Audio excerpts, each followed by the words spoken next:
Good morning and welcome to Mindful Monday.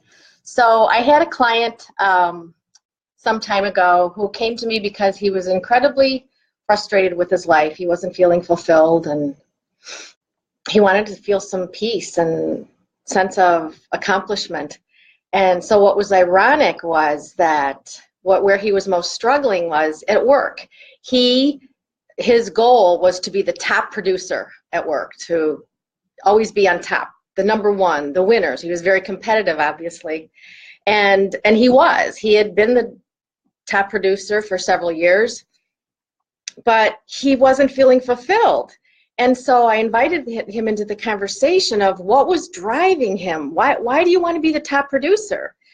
And what are you afraid of? And what he realized was that he was chasing being the top producer to be recognized, because if he was recognized, then he would be accepted and liked, and people wouldn't judge him. And so we dug deeper around that, and I of course helped him identify what he was afraid of, what fear was driving him to have that need to be recognized and to work so hard to be the top producer.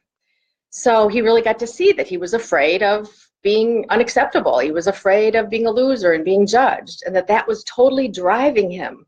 And he was able to recognize that that was his ego driving him. So I invited him into the conversation of, so what is your purpose in life? Like, what is it that you're out, why are you here?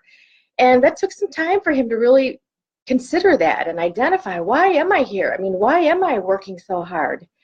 And through this conversation, he was able to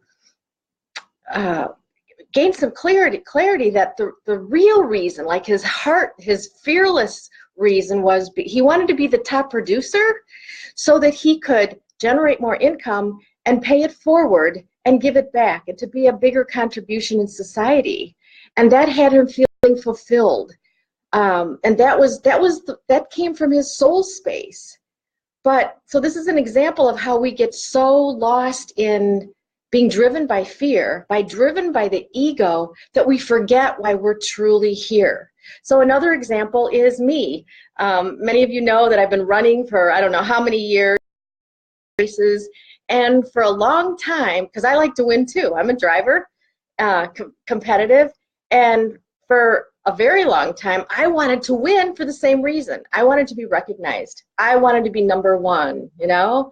And since I've been doing this work for many, many years, I still compete, I still race, and I still want to come in first, but my intention is different. It's aligned with my dharma. It's not out of fear of being recognized, accepted. It's because I want to win so that I can continue to live my dharma, which is to be fearless, to be my best, and to model it to everyone else in the world. And so I run hard. I want to be number one so I can help teach other people that you can be your best, that you can reach your goals, that you can step out of your limitations. That's why I want to win now. And that feels so much more fulfilling than winning a race to be recognized because I came in first.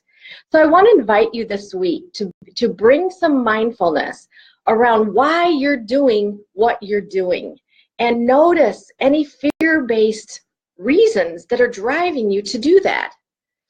So, because that's what's going to have you continue to chase whatever it is you think you want. The chasing needs to stop, realign with what your heart most desires, and then take actions from that place. And I'm going to tell you, that's probably harder, because that means you're going to have to get out of your comfort zone. You're going to have to give up some of those egoic needs that aren't fulfilling you anyway. So that's your assignment this week, to be mindful around why you're doing what you're doing, and am I doing it from the soul space, from that place of fearlessness. So how can you do that this week? Spend 5 minutes each morning just considering, what am I out to do today, and how do I want to do it in line with who I truly am, because that's your greatest contribution to the world. All right, so have a great mindful week, and I'll talk to you next week. Namaste, and hi everybody, and bye.